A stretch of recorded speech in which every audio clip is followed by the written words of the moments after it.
Никој нема да остане без струја поради сиромаштија. Новите мерки во предлог законот за енергетика предвидуваат целосна заштита за ранливите категории граѓани. Пониски цени, државни субвенции и забрана за исклучување, сето тоа како дел од амбициозната енергетска реформа што е пред пратениците. Идентификувани се над 50.000 домакинства кои имаат право на поддршка, а Министерството работи на методологијата за прецизна детекција на сите ранливи потрошувачи.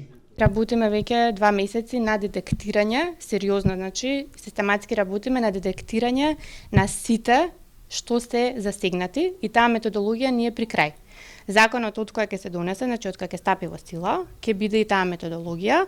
Не сакам да шпекулирам со бројки, сакаме екзактно да знаеме колку точно, меѓутоа и ќе има неколку модели кои уште не сме ги финализирале, меѓутоа секако дека државата ќе помогне на овие сите семејства.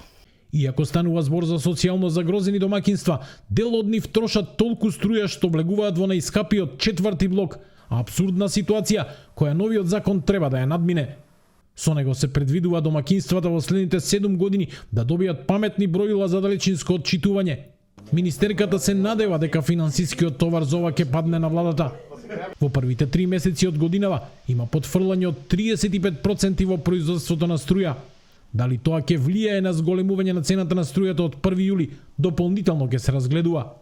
Ние начекавме лоша ситуација. Ништо не може да направиме преку ноќ. Со оптимизација и паметно работење на службите во ЕСМ, ќе има сега и ремонти, бидејќи не беа извршени ремонти, што значи 3 месеци е многу краток период за да видиме некои резултати. До крајот на годината ќе се направи една консолидација и се надевам дека на следниот тендер, кој ќе биде во почетокот на втората половина, државата ќе направи се за граѓаните да немаат никакви ценовни шокови.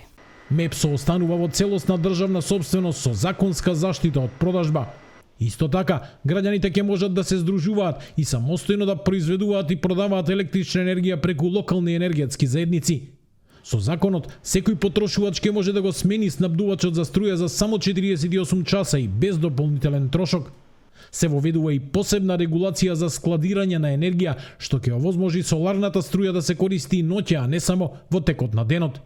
Новите правила ќе го либерализираат пазарот на струја, ќе отворат простор за нови инвестиции и ќе создадат посигурен систем, подготвен за енергетски предизвици и европска иднина, вели Божиновска.